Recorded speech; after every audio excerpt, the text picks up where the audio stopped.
Welcome to The State of Us. Beyond mainstream cable news and party lines, with a millennial and a boomer, The State of Us pushes past the noise and uncovers all the issues that matter. Here's your host, Justin T. Weller. I'm so glad that you're with us today because we're going to do just that. We're going to push past party lines. Lance and I have suffered through, folks, 2 weeks of political conventions and a bunch of nonsense. And we're talking about both. We're going to talk about both the Democratic National Convention last week and the Republican National Convention this week. And we're going to start with the DNC, and then we'll talk about the RNC in the second segment. And in the third segment, we'll answer the chief question of today's show. Do political conventions matter, or rather, did these political conventions matter in the scheme of the 2020 election? I'd hope it's pretty obvious why you care. There's a lot of different takeaways here, and hopefully we're counting on our audience to be that practically minded bunch that's going to look at it and maybe see why Lance and I have the frustration that we do today with both parties and the direction that the country's headed for this election. We're deciding, folks, remember, who the president's going to be for the next 4 years. And I don't know, it's awfully hard. If you're not convinced by now that impacts your life, I don't know what, I'm not sure what it's going to take. We've had a global pandemic and 4 years of President Trump, which, again, whether or not you support him, he's definitely upended some political norms for better or worse. So I don't know what else it's going to take. Hopefully you understand why you care, but we can't begin a conversation on politics, the DNC and the RNC without True Chat senior historian and an educator of more than 30 years. Here is your friendly redneck liberal, Lance Jackson. Well, historically, Justin, the conventions are supposed to be upbeat things that make us feel good about our country and good about who we want to support, and a season or a hope for some positive things on the horizon. And after watching these last 2 weeks, I don't have that. And that's one of the first times that I don't have that. And it's not that, and historically, most of the time, I'm not sure my candidate has won. I haven't figured out the math, but I've voted in more elections than you have.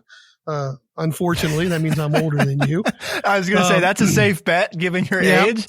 You and have so, indeed. I don't always win, but I usually have an upbeat feeling coming out of the conventions, and I don't have that this year. I have just the opposite. It's like, whoever wins, I think we're going to have a real big mess. But just for transparency, the only reason we're doing the Democrats first, because we had a discussion about this, we're doing the Democrats first because their convention took place first. So don't start reading into it like, oh, we're favoring one over the other or whatever. And if you can't tell already, I'm not really happy with either one of them. So, doesn't have anything to do with how we feel about them. So that's where I am. I hope you care because it's a big election. Well, and I think, Lance, that's part of kind of the theme overall, but just to point to a technicality too, if people are wanting to know who we favor, you could argue that we're favoring the Republicans because they're getting the second segment of the program, which is traditionally the longer segment of the program. So, we don't have to get through all the opening formalities or anything like that. So, we're giving them either more time to be kind to them or more time to be critical of them. I guess you'll have to stick around and find out. But as far as the DNC goes, I'll share with you, Lance, what the highlights for me were, the things that I most noticed and most took away from it. And you can tell me, do you think those are positives or not? And if there's anything that I missed. All living Democratic presidents spoke at one point or another. Even our buddy Bill Clinton, Lance, he got his 5 minutes. Right. I was wondering if they were going to let him speak or not. But they did. And, so you had all those presidents. Whether or not, again, you liked any of them, they rolled it out to show that the party is, by God, behind Joe Biden and Kamala Harris, right? And they even went so far as to pull in some Republicans, like former governor of Ohio, John Kasich. You may also remember he ran for president against Trump in 2016. He didn't obviously get the nomination, but he did try for it. He's been one of those few Republicans that remains that is actually outspoken against Trump. And also John McCain's wife appeared as well and spoke to support Joe Biden.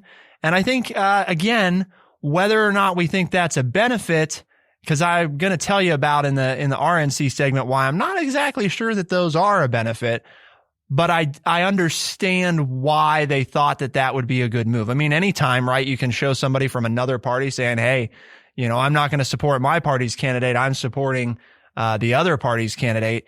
That should be something you would think that would give people pause.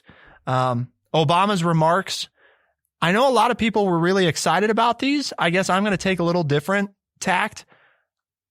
I wasn't. They didn't do a lot for me. They didn't do what I was led to believe they might do when I listened to some of what the media thought. I mean, it was fine. It's not like I thought it was a bad speech or anything, but it was just kind of like, okay. I mean, I kind of felt like everything he told me I already knew is how he felt. Maybe it's just the fact that he articulated it, I guess, is what most people were excited about. And then the last thing, and I guess this is not a good takeaway, well, it's good and bad, is Joe's speech, specifically Joe Biden's speech. I thought he did as good a job as you could hope for from Joe. And the problem is that's not, that's only so good. And then also, it was 20 minutes, which I think from a strategic standpoint is good because you don't want to ask Joe to speak longer than that. I think it's bad because President Trump spoke for over an hour, and I'm sure that was 100% intentional from Trump's standpoint, is to demonstrate that he spoke over five times as long as Biden did. Those are the things that I most observed about the DNC. I appreciated when I had watched the DNC before the RNC, Lance. I appreciated we've got the unification of the party, right? We've got these people from the other side that are on our team. Look how great this ticket is. And then I watched the RNC and some of those feelings changed a little bit, but that's what you got from me for the DNC. I see your point, and you can go either way with the presidents. That wasn't a big takeaway for me. And about your length of talking and how Trump's going to talk longer. I am wearing my Gettysburg National Historical Site shirt this morning for the show. And all I have to say there is that Abraham Lincoln, who's known for the Gettysburg Address, spoke for less than 5 minutes, and Daniel Everett, who was the keynote speaker, spoke for more than 2 hours. And who remembers who said? So talking a lot. I knew you'd bring that up. Talking a lot doesn't always mean that you changed people's minds or affected history. So I'll just leave. That's my comment towards the main two things that you brought up. My biggest takeaway is that at least the Democrats talked some about policy. They didn't talk enough about policy for me. I would like to know more of what they were going to do and make a case on why I should vote for them rather than just say, well, we're the anti-Trump vote. And that disappointed me in a political party. And I'm disappointed in the Republicans for the same reason. But again, this is the Democrats' time. So that was my biggest disappointment, that we got some policy from the Democrats, but not enough. I think they did a good job of pointing out, though, the differences between what a Trump second presidency will probably look like based on what we've seen. They didn't do too much suppositioning. It's like, well, here's what he's done so far. So this is what a second Trump administration would look like. And if you don't want that, we're going to offer you something different. So that they laid out, it's pretty straightforward. I think in this election, and again, we're getting to the third segment, what you want. You've got the president and what he stands for. And the Democrats said, we're not going to do that. We're going to give you something totally different. I wish they would have gone into some more detail. I know that doesn't play well to the swing voters or the people that outside of your base, because it's just those of us who want a platform and want to kind of have something for the next 4 years to hold people's, the politicians' feet to the fire. Well, you said you were going to do this, so why aren't you doing this? Or when are you going to get to this? So I can understand, I guess, why they didn't give me more of a platform and more of the ideas of what they wanted to do. And instead, they just spent the time pointing out how they would be different. And that's not necessarily policy. It's a unique convention year, not just because of the nature of the 2020 election, right, and who the candidates are, but also because it's the first time that you've got this very odd hybrid approach to conventions. And the Democrats definitely leaned toward, right, the almost entirely pre-prepared, non-live convention.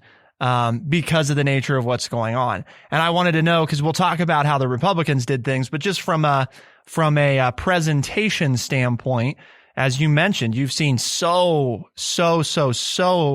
many, very many. Boy. Yes. How many so's was that? Okay. Well, I was taking a page from the president's book, right? I'm showing you just how many. But, Lance has seen all these conventions. So what did you think about the execution? I mean, in other words, did you feel that doing it this way yielded any substantial results for better or for worse than you would typically see from conventions? Or was it just, didn't make much difference to you? Gotcha. Well, I mean, as somebody who's seen the other style conventions, I missed all the people. I miss the rhetoric and the reporters on the floor talking to people and getting instant reactions from folks, who were attendees to the convention. I kind of missed that kind of stuff, but I thought it was a very well planned out and 21st century convention. Here we go. You want to talk about technology. You want to talk about electronics and devices, and all of those were in play for the Democrats. It was like, okay, we have moved into the 21st century. We can do it differently and still accomplish our goal and keep people safe. I mean, there's that underlying message, right? We're not bringing people in, and we're taking the virus seriously, which is unfortunately a political issue in our country right now, not a health issue, which I think it should be a health issue, not a political issue. But the Democrats did a good job, I think, of giving us a 21st century convention and showing that with technology, you can accomplish all the things that you want to do without bringing all these people together. The downside of that, though, is wherever the convention choice typically is, sees an uptick in their economy. So you lose that. And neither side got that this year. They really couldn't have it anywhere. So you couldn't get a push for like where you chose to have it to try to get some support and momentum. I think just in general on both sides, we didn't see the upticks from the convention and I know, the Republicans will maybe see some next week, but we didn't see the big upticks that we historically see immediately after a convention and then how it kind of levels off. The pomp and circumstance and the pageantry, right? Some of that wasn't there this year. Because it is hard to replicate that on a digital front.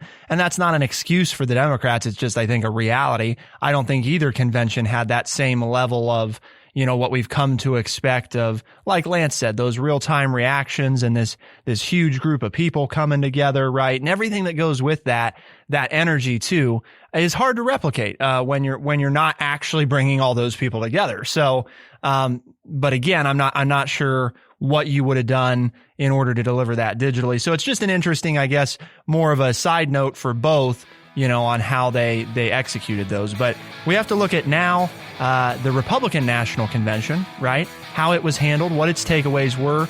And, if you've watched any of either, you would probably know that they looked very different in terms of, both just the structure, right, of the convention itself, but then also in who was speaking and what they were talking about.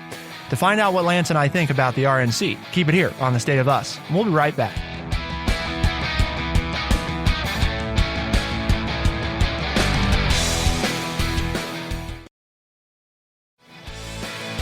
We are The State of Us. Here's your host, Justin T. Weller. The Democratic National Convention failed to awe and inspire Lance and didn't get quite as much policy as I think any of us would have liked to see, especially hopefully for our listeners of this show, right? But now we get to look at the Republican National Convention and how it was handled and the big takeaways. And honestly, Lance, I'll say that from my perspective, the focal point of it all, right, was Trump's speech last night. And this, I think, is one of those contrast points with the DNC. I did not feel like Biden's speech was the culmination of the DNC. I know that that's technically what it's supposed to be, but I didn't feel that way. And it's not that I thought Biden's speech was bad, as far as speeches go. It's just that it didn't give me that right level of gravity. And here we come, right? Flying camera angle in front of the White House, the pageantry's there a little bit, the live crowd, and your entertainer in chief, President Trump. I mean, it was very clear, not only from a structure standpoint, which again, we know when it comes to entertainment, and, overall value of, production, right?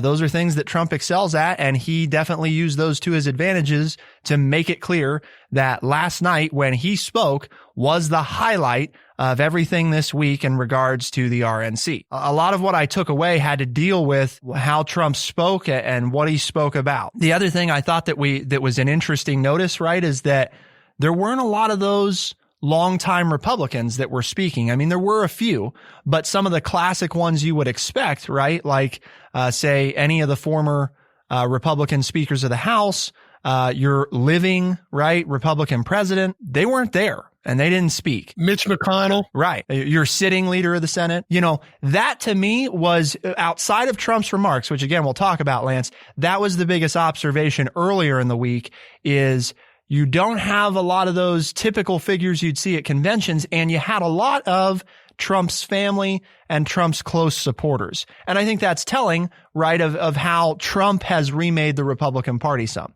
So anything else, Lance, from earlier in the week, or what do you think about that? We know that the president enjoys and feeds off the crowd that he's in front of. So to make it more like a campaign rally, more like a regular convention, was a positive for him because he does what he does best when he has a large audience like that, or not necessarily. I mean, I know it wasn't large in numbers, but he could look out and there were a sea of chairs and people there. That gives him energy. Well, and doesn't it give the audience energy too? My takeaway there is he didn't tell us anything that if you've listened to him for the last 4 years, that was any different. So I would say it was just it was the canned stuff that he always gives. From that aspect, that's a disappointment. There wasn't this, here's what we're going to really accomplish in the next time. But I want to go back and be fair, because when I criticize the Democrats for not having enough of a platform and enough of their ideas, the RNC didn't produce a platform. It was the Trump show. It was, the virtual reality theater of President Trump. There was no policy in the RNC.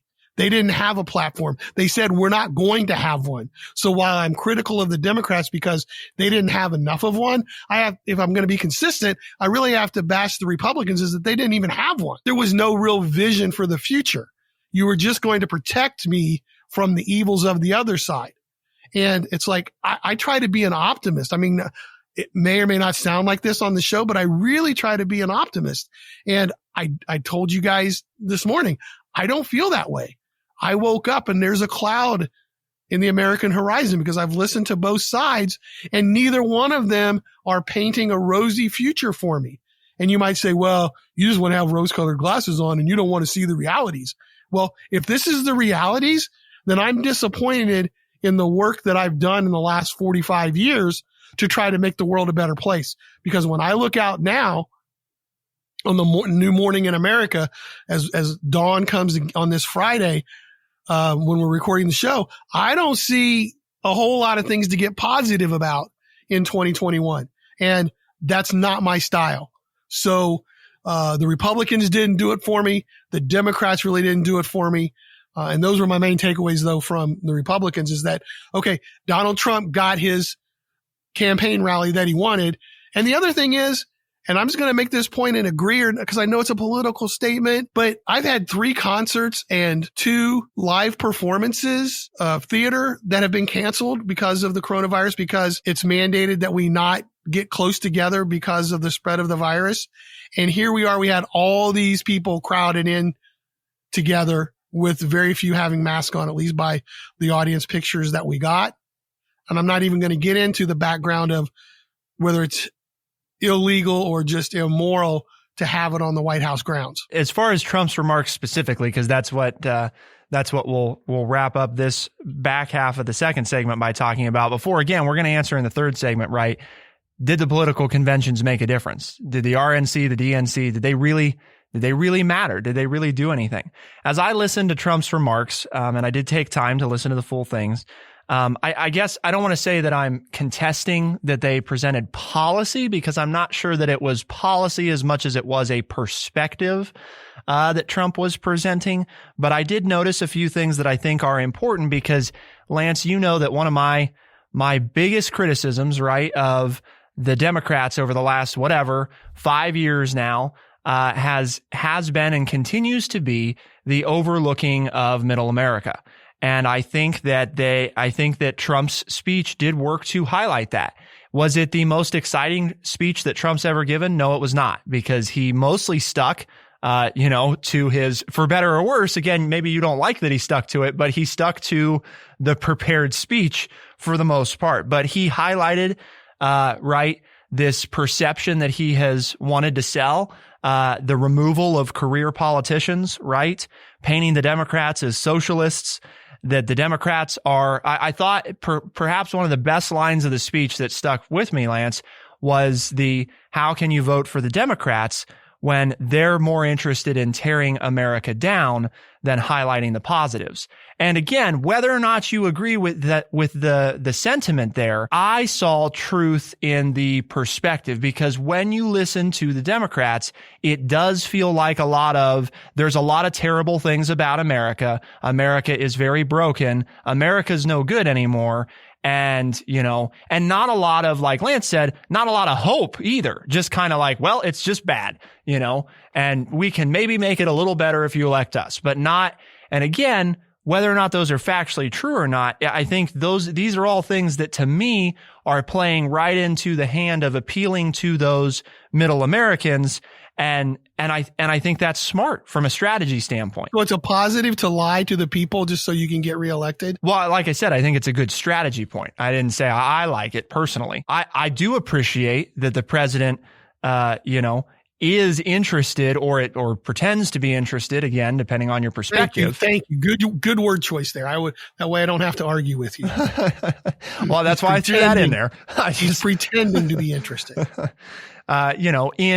In middle America. But the whole thing is, Lance, the Democrats don't even pretend to be interested. I mean, again, it's if you live right in the Midwest, do you want somebody that at least acts like they're interested in you, or somebody that doesn't even bother to mention you?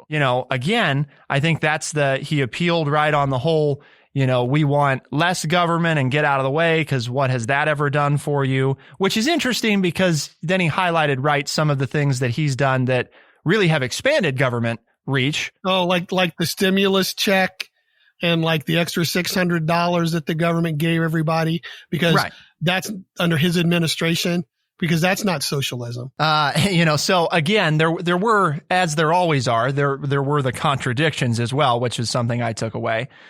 He of course highlighted the economy, which is no surprise, because again, as Lance and I have discussed, that's the single biggest thing, right? That he likes to push, because, from a statistical standpoint, it's a difficult one, to contest against, obviously COVID, but, that's kind of the question moving forward, is COVID's not going to be over soon enough for us to know whether or not that's going to change much.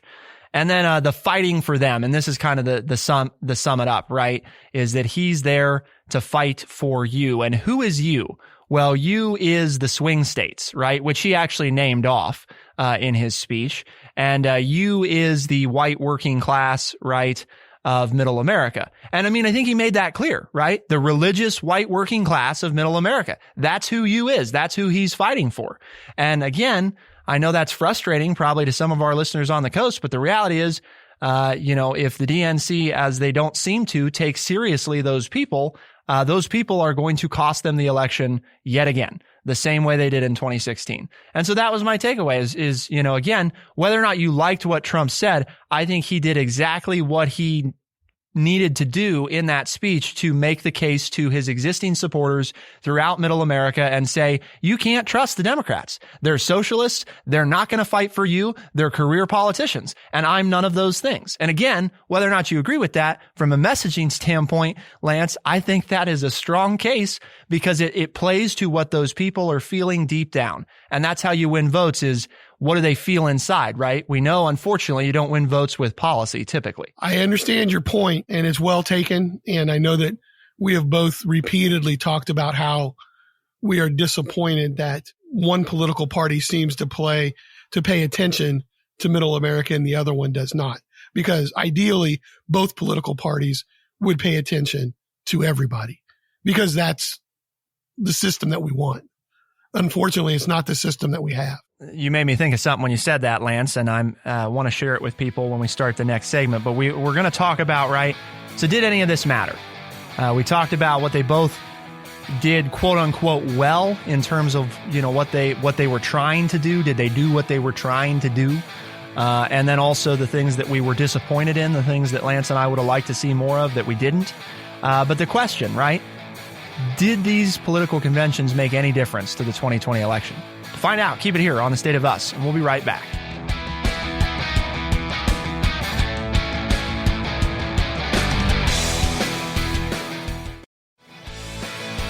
We are The State of Us. Here's your host, Justin T. Weller. The Democratic National Convention and the Republican National Convention both have concluded and wrapped up, and Lance and I set out to answer the question, do these political conventions, did they make any difference to the 2020 election? And we're about to answer that, but before we do, we ended last segment, and some of you may have pondered the same thing. Lance talked about our disappointment, right, in the fact that it seems like only one political party is paying attention to middle America. And I just wanted to ask you, Lance, what happened? I mean, aren't the Democrats, aren't they supposed to be that party? Aren't they supposed to be the party that says, we're here for the working class? We're looking out for you. We're trying to make life better. And somehow the Republicans have swept in, Lance. I mean, probably just because the Democrats have failed to maintain that hold and said, no, we're the ones that are here looking out for you, because the Democrats have sold their souls to the coasts and they don't give a damn about you. They don't think you're important anymore. And then the Democrats pretty much set out to live up to that standard by giving a little dab of lip service every now and then to the working class and that we care about you, right? But I never get warm and fuzzies inside when they say that, because I don't feel like they really believe it. It's kind of like, well, that's technically part of what our party's about, so I guess we'll mention it, kind of, sort of, maybe. There's been a drop in the last 30 years of jobs that are unionized.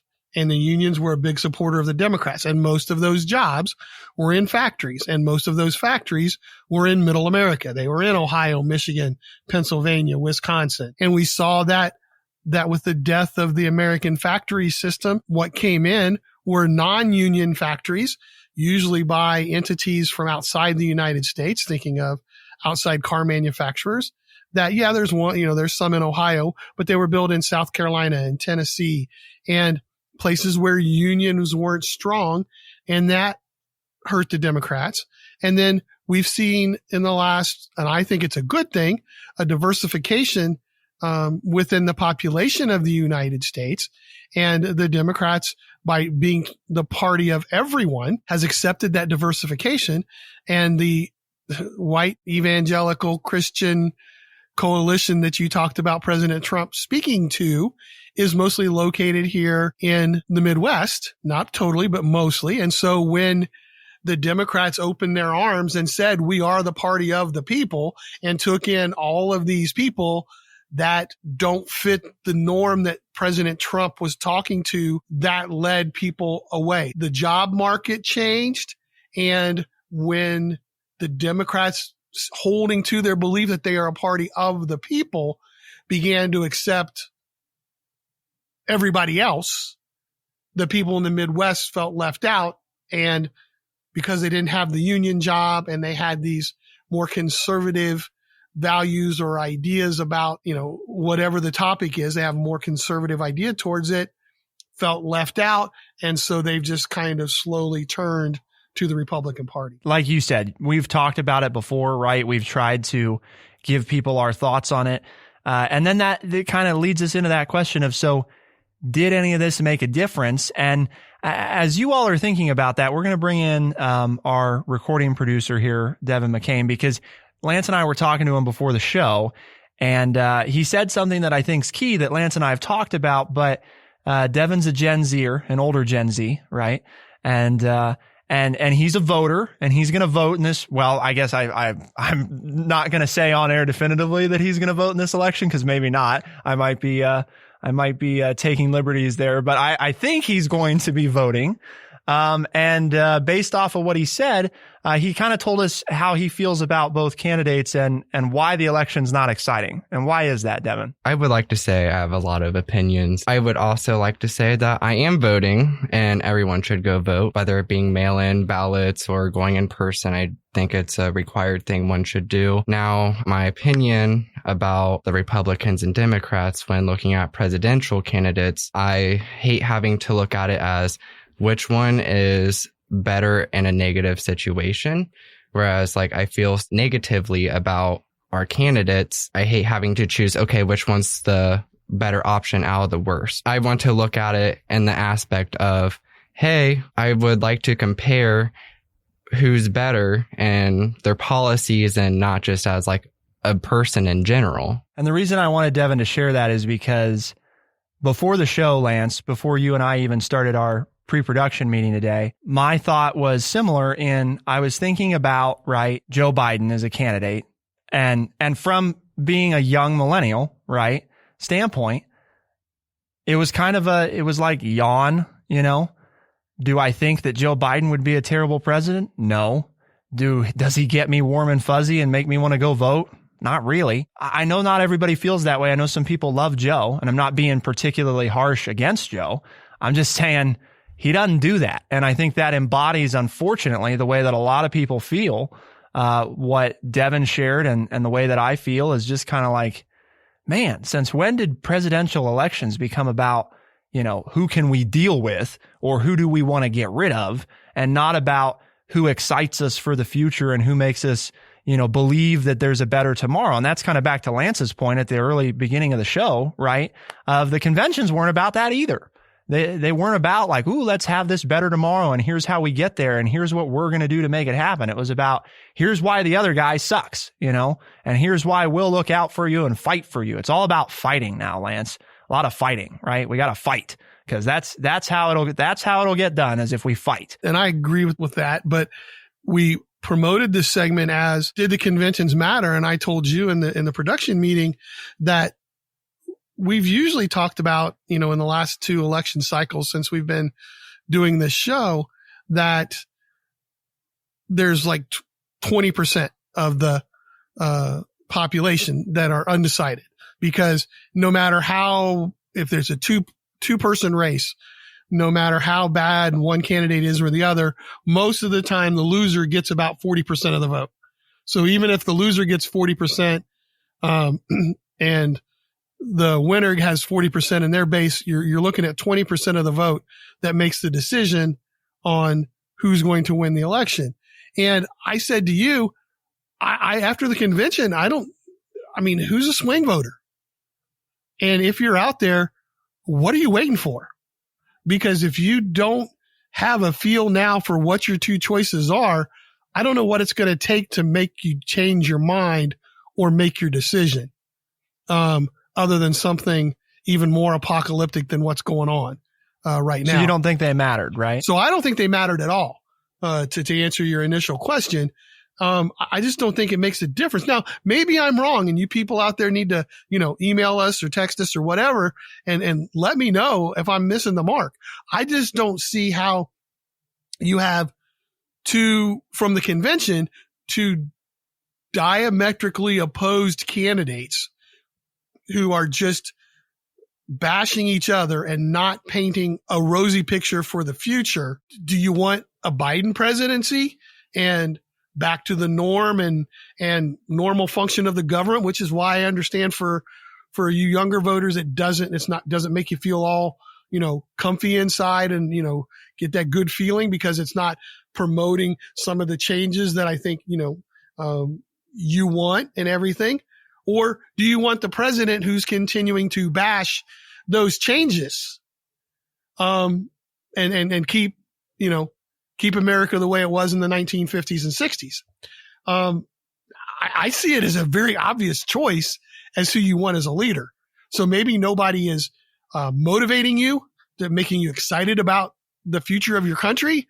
But boy, don't tell me that you don't have a choice about what's going on. I think the conventions pointed out and made the choice very clear, and you get to decide.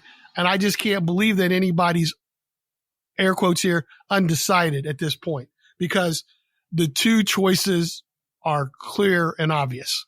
And and again, I agree with Devin when he says, make it your right to go vote. Let's just wow the system with so many people voting, because you and I have talked about it before, Justin, that's normally not the case. Too many people don't go vote. So I hope we overwhelm the system and vote for who you want. I'm all about voting. I mean, yes, I have the person, the candidate that I favor, but the biggest thing, I've spent 40 years in education, either, taking classes in college talking about it or teaching, is go vote. I've worked for 40 years on that. Please just go vote. And I'm going to end with that. But I just think it's obvious that there's a choice here, and I don't know what could happen that could change your mind. My answer is pretty simple. It's similar to Lance's, but I think they mattered to the extent of the margin of error. And I told Lance that before the show. I think when you look at the swing states that are within those margins of error right now, that's where it matters. Is I don't even think it's 20%, Lance. I think that you're talking about 5% maybe of voters in those states that are waiting, right, to see if any of those super dramatic events occur between now and Election Day. That's what they're waiting for. Does anything happen? Because if it doesn't, then they know who they're voting for. And if it does, then they think, maybe we'll give somebody else a shot, right? But I think that, unfortunately, the election is going to be decided by maybe about 5% of people this year. And not that it's usually terribly different, but it's probably even smaller this year. So no, I don't think they mattered a great deal. Or you could say they mattered a whole lot, because that 5% is all that matters. And maybe they made the case. But I agree with everything the other two said about voting. Vote.org. It's real simple. Vote.org. If you're not registered, if you are, but you're not sure if it's up to date, vote.org. And it only takes a few seconds to find out based on your state and all the options that are available. It's a great resource. They're a nonprofit. Check them out. And Lance, that keeps us in line, right, with our mission. Why we talked about this today, in the opening of the show, it was, I said, right, we're going to work to push past those party lines today. And I hope that we did that, because I think we told people we're disappointed in the performance of both parties.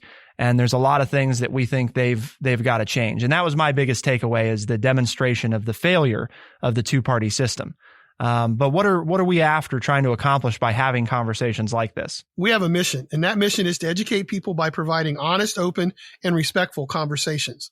And the key, as we've always said, is get the word out. You need to, if you either agree or disagree with what we've said, you got to get that word out to your friends, your buddies, your pals, your family.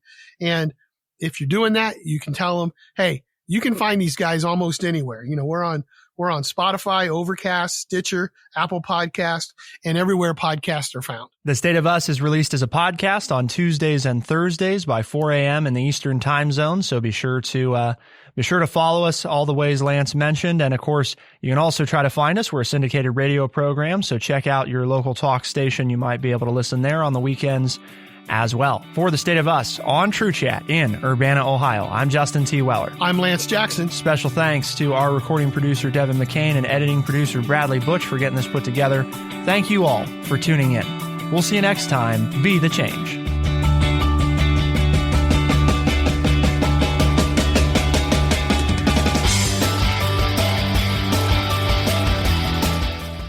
Be sure to check out our website, thestateofus.org, for books, articles, and all the ways to tune in. thestateofus.org.